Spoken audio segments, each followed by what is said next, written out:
Hello and welcome back. My name is MC Man Parris, your guide and honest host. This is the second episode of Reflections 3, The Drugs Don't Work, Amnesia Hardcore Generals Part 2. In Part 1, we heard how Amnesia House brought their hardcore sound to Shelley's in Stoke-on-Trent. They continue to pack out clubs like the Eclipse and Shelley's, but at every event there are thousands waiting outside and able to get in. Amnesia take their vision to a bigger stage. Open your mind. It's the Summer of Love, 1991.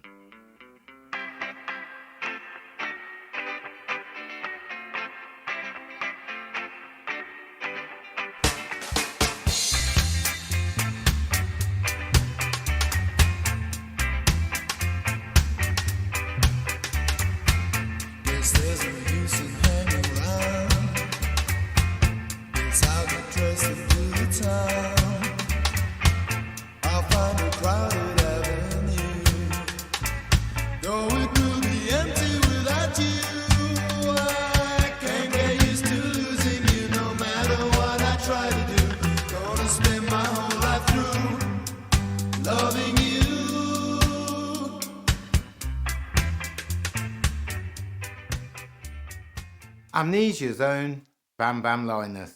We had a chance of teaming up with an organisation called Nemesis. They could get large venues, too big for us. We weren't in it for the money. We were in it to put on good shows. We were ravers.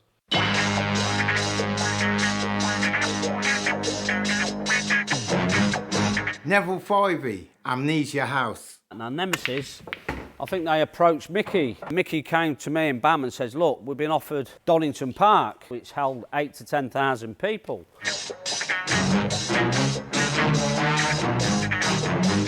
Fred Fivey of Amnesia House. You know, Mickey, you know, he nurtured the business side of things where his event management and getting us manoeuvring Amnesia into a better angle was little to behold.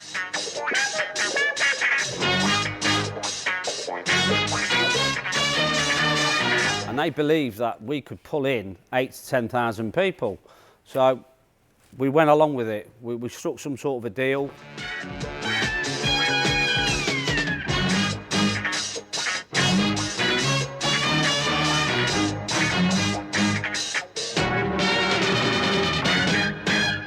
The legendary DJ Groove Rider. Amnesia House weren't the only people that were doing massive raves at that time, but they were the kings of the north. That's how we saw them. You know, we had that southerner feel like the north, you know, it's always behind. But when I actually came up to the Midlands, I realised they were the same as people in London. There's no difference. Do you know what I mean? They all love music. We're all music people and we're all here for the same thing. So Amnesia House, they were the kings of the north, and rightfully so. See, we were doing events at the Eclipse and stuff like club nights, stuff like that. And I think we were ready for the next stage to go a little bit bigger. Now, we didn't have no big venue. So we ended up going to Donnington Park. Went over there, the venue was absolutely huge, and we thought, how the hell are we going to fill this? We struck some sort of a deal.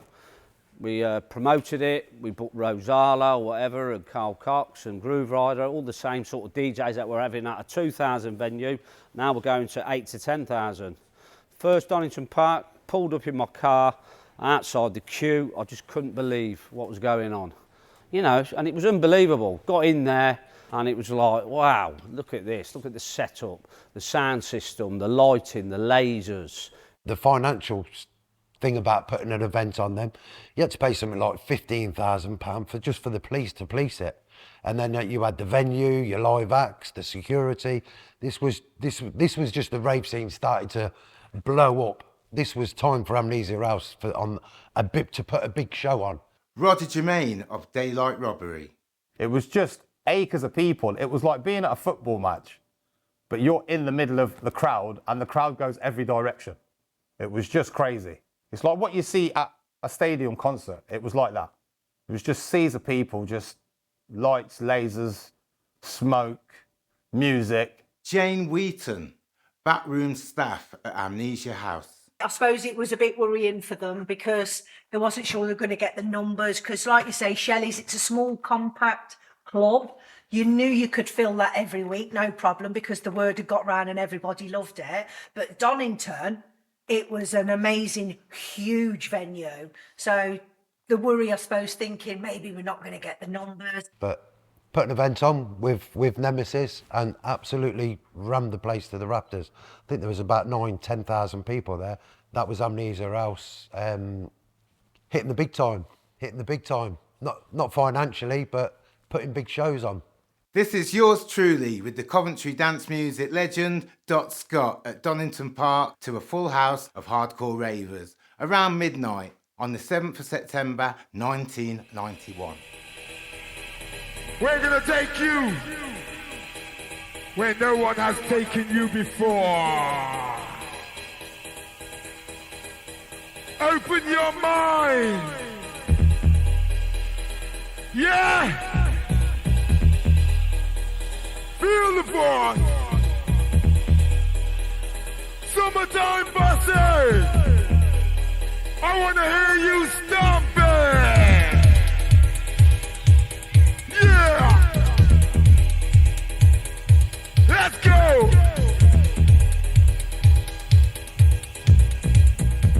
Doc Scott, Midlands Hardcore Mixmaster.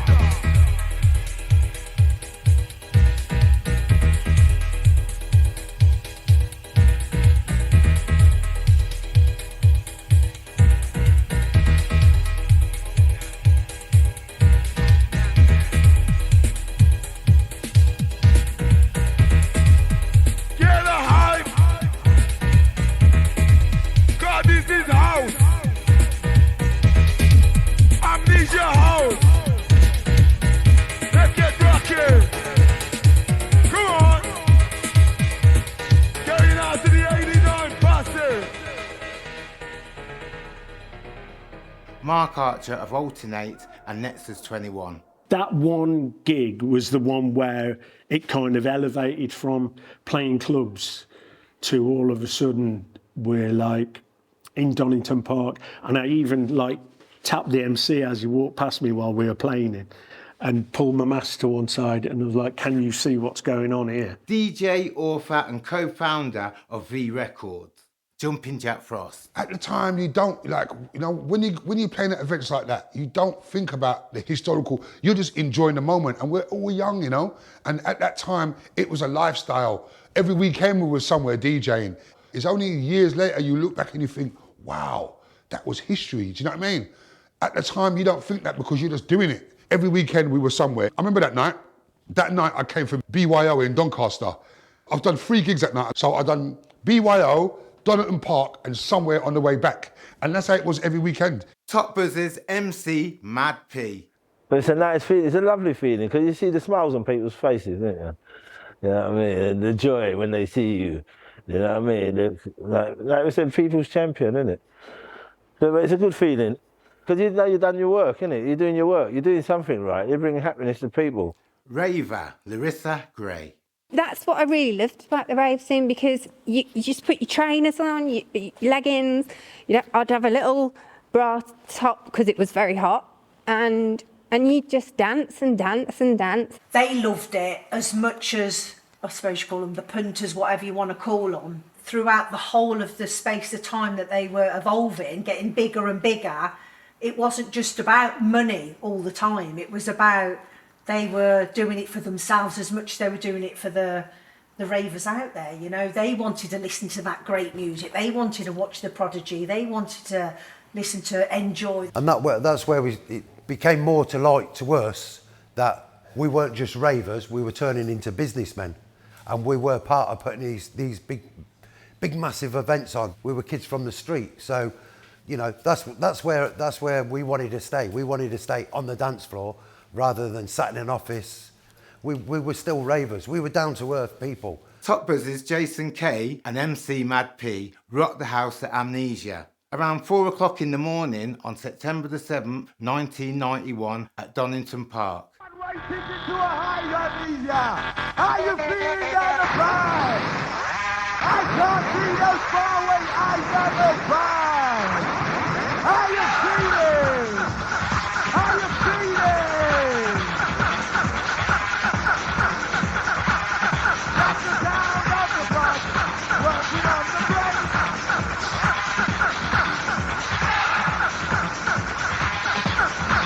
time I hear the sound, the sound, the sound.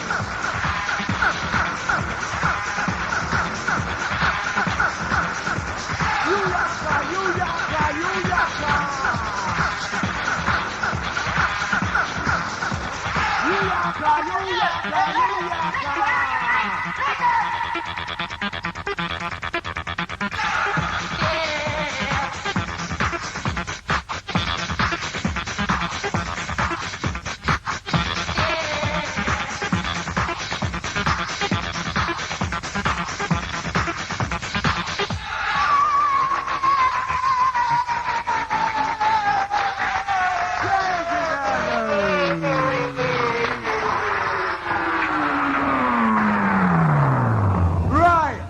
Right.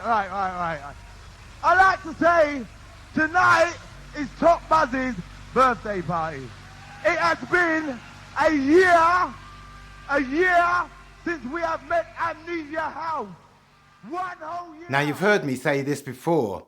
With rave culture came the drugs, the ecstasy and the speed. Groove Rider kicks us off. Probably drugs played a big part in that, because obviously the drugs must have been better back then than they are now, but it must have played a big part in it. Yeah, I mean, it was great. It was the best times. Well, in the background, obviously, there was the, let's make no bones about it, ecstasy and was a massive part of the whole scene. So a lot of the, a lot of lads would go out and, the pills were popping, as they say. If pills are popping, the music's are rocking. And that's what it was all about. Lisa Linus of Amnesia House. For me, the drugs were getting too much. It was, I'm not saying drugs is right, but people were just totally on another planet. And I know that's probably what they went to do, but it was too much, too big, too much. Yeah, you just sometimes have to go to the chill out room just to have a rest and chat to some random person about God knows what for a couple of hours and then go back on it and start dancing again. People were living in a dream state because there was a euphoria that just seemed to outdo the actual situation. Because even though everything was cool with people, life wasn't cool. So it was a bit of a charade in a way, because everybody was trying to feel good. It was a feeling that you were chasing type of thing. So it wasn't really real, but it was good when it was there. Jason Kay, Top Buzz DJ, records this crazy story from the Donnington Park gig. The one thing that stuck with me that night was Mad P was kicking down the set and it was buzzing. Pat must have come up and he was on the mic and he goes, "Fucking hell, has anyone got a spliff for me? I'm fucking buzzing my tits off, please." And then all of a sudden, literally, the drugs just came raining onto the stage. I'm talking like bags of everything was just landing like this on the stage. The whole crowd, the hands went up in the air and it was just amazing. Like 10,000 people, hands in the air, atmosphere was just, it just hit me. I must have played Rosala, Everybody Scream.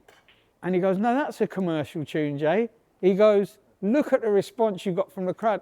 The place just went fucking mad. They just went mad. It was just a moment where everybody was together. Everybody didn't care what everybody else was doing. Like, it was just as one. The Prodigy doing their magic. A live PA set at Amnesia House, Donnington Park on September the 7th, 1991. Play some tunes. Are you ready? I can't hear y'all. I can't hear y'all. One time. Come on. Come on. Jump up. Amnesia. Come on. Get ready for the hype. Can't hold back.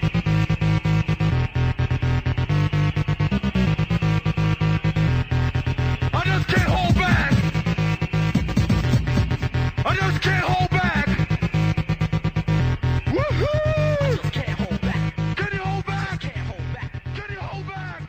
It was amazing, but I also knew that we didn't have the finances to put something on ourselves like Donnington. So for me, as the sensible one out Amnesia. For me, it was, we were losing it, if that makes sense, because we'd never have the finances to put an event on like that. So it was, for me, it wasn't Amnesia. We were just there. It was our name. By the time they'd finished one do, we were ready for another one. So it was like a machine basically at that time. That was just each time you done one, it got better and better and better and better. A lot of people thought like that we were millionaires, like, but they didn't realise these events cost a hell of a lot of money to put on. You know, like, you know, it was like, okay, there's 10,000 people there, and people probably were adding up like, God, they've made £200,000, but they didn't realise, you know, do all the X's. You know, like, there weren't a lot left after. We didn't come out with a lot of money, me, Bam, and Mickey, after them events. It was a huge venue, and it was so different. I mean, personally, I preferred the Shelleys and the smaller thing. I preferred that myself. But the great big events were fantastic as well, but it wasn't the same vibe for me. Do you know what I mean? It went from the underground family, everybody knowing and loving each other, to commercial. And for me, Donnington was sort of the end for me, if that makes sense. I didn't enjoy Donnington's, if I'm honest. At this time, we sort of led the field of getting everything from becoming illegal to legal, to bigger events. And then I think there must have been a lot of people on the outside looking at what we were doing and thought, this thing is starting to get big now. There's going to be big money in this scene. These weren't ravers like we were. They come in behind us and started putting big shows on using our DJs, our live PAs, and we couldn't compete with these people. They were too big. They were too big. They had massive amounts of money. From where we came from, yeah, you know, Wood End lads, Belgreen lads, we had nothing when we were younger, and all of a sudden, like, we're doing events for 10,000 people, and it's gone from 100 to 10,000 in a matter of years. It was just the feeling, you know, what is going on here in our lives? This weren't planned. The golden child, DJ Ron, looks back with respect. I always remember Mickey, maybe it was down to Bam Bam in the end, but I always remember feeling to myself like, yeah, he put me on. You know, it wasn't like we definitely got to have Ron because, you know, he's wicked. I always felt that he was just like, you know what, I think this guy's got potential. I'm gonna give him a platform, and for that reason, I was really pleased about playing at clubs like that for those guys. We were kids from the streets. We had poor educations, and here we are, like, putting events on that you'd only think like someone that was really clever could put these sort of events together. But yeah, we pulled it off. DJ Rap and yours truly, MC Man Parris, at Donnington Park, around 5 AM, 7th September 91.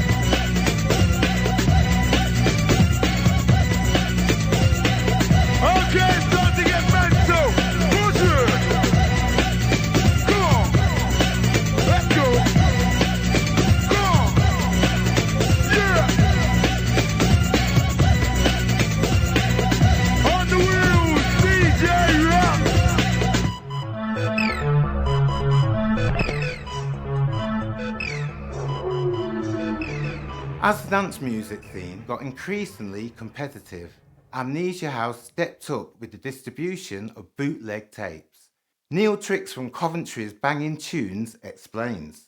Everything was branding. It didn't start as branding because this was a group of blokes who just wanted to put a party on, you know? But then suddenly you had no choice but to be businesslike because you had competition. And the competition wanted to steal your punters. One of the best marketing tools for any club is a tape pack because it tells people who are potentially looking to come what they're going to experience on the night. What we used to do as well, we used to record the night. So you'd have you'd have Groove Rider or Fabio or Carl Cox or someone like that. We'd record the night of their sets, what they were playing, and we'd record them onto cassettes. And then we'd send them off, get them mass produced. You'd probably get 5,000-6,000 each DJ. I remember we bought 2 tape machines, yeah? I think 3 tape machines, Mickey got them. So we'd have the master done off a DAT or whatever, and then we'd transfer it onto the master tape. So then we'd copy, I think it was 16 tapes in 30 seconds, all recorded. Then we'd box them up and put the sleeves into the cassettes. And then them cassettes would go all around the country. Scotland, Wales, they would go everywhere throughout the country, different outlets. And that was another side of the promotion of Amnesia House. Now you don't have to worry about the dough. Now you're going, what else can I do? And so it fuels this sort of like entrepreneurship in individuals to like say, what next can I do? The music was relatively new still. So I didn't actually realise that people were actually making money from it because I was so oblivious to it, or I was just like, you know, there's a tape out there with my shit on there, but I was oblivious to it all, to be honest.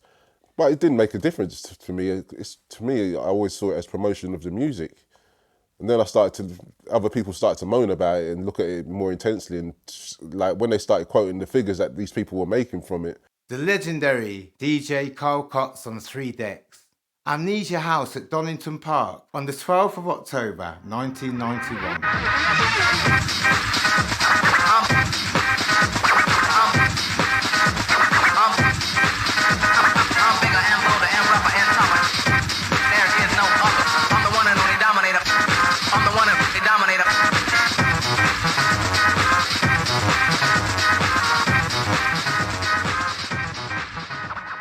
We were all sort of simultaneously starting record labels or starting to put on events or trying something new that had never existed before. Mickey used to travel all over he had 250 outlets all over the UK. Mickey was in his BMW, loaded up with tape packs, tapes, flyers, everything. He was everywhere. He had it on lockdown, the tape business, Mickey did. You know what, at first, I didn't know at first. It's only when people started coming around and saying, I saw the tapes. But the person that first drew my attention to it, that was a problem, was Mickey Finn. Mickey Finn was like, listen, these guys are making a lot of money off our tapes, because Mickey's very shrewd. Mickey's like, do you know it, Jack? Do you know these people are making a lot of money off of our tapes? We need to get some money off them. Do you know what I mean? And at first I was like, it's all right, Mickey, it's harmless. We'd have tape decks set up on the dining table, all the tapes being run off, and the merchandise in boxes, and my little Ben mooching round, throwing T-shirts, picking tapes up. But then we were selling that many of them. We thought, God, who were buying these cassettes? Then you'd speak to the shop owners, what were distributing these cassettes and selling them. We're saying, there's kids that are coming in that are 13, 14, they're buying 2 or 3 cassettes at a time. I think it was just the industry and the music growing. 100 in Birmingham, 100 in Manchester, 100 in London. And then a month later, if we'd done another event, we'd bring the new ones. We'd get paid on the old ones and give them some new tapes from the next event. Like, you know, that side of the business was quite a big business in the end. We didn't realise, you know, what's going on here? Like, we've done an event, we've earned a few quid, you know, and now we're earning money off tapes off the night. And it must have been their mums and dads playing it at home, playing our cassettes, and then the kids getting involved in it. Then the kids were going to the outlets and buying cassettes and stuff like that. So it was just something that was growing in all different sorts of ages as well. I think we set up catalogue and that, mail order, you know, and we'd get checks and postal orders through the post, you know, they've ordered an Amnesia T-shirt or an Amnesia tape, and we'd have to post them out through the post office all over the country. Alternates live PA at Amnesia House, Donnington Park on October the 12th, 1991. Amnesia! Do you want some more? Yeah! Respect to each and every one of you. You're fucking number one. Yeah!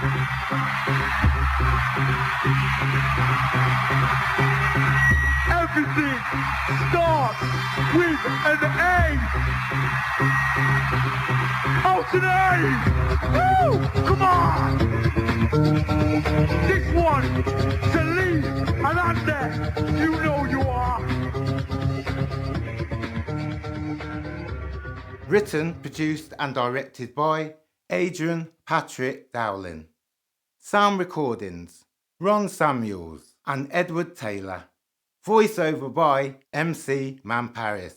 Offline editing, Jonah Winkless. Sound edit and mastering, Duncan Whitley. Trainee assistants, Jamie Shufflebottom, Roman Dowling and KD Dowling. This is a Daylight Robbery production. In the next instalment of Reflections 3, The Drugs Don't Work, we have Hardcore Generals Part 3, The Book of Love. Mickey Linus has a dream and Amnesia House continues to grow from strength to strength with their hardcore sound.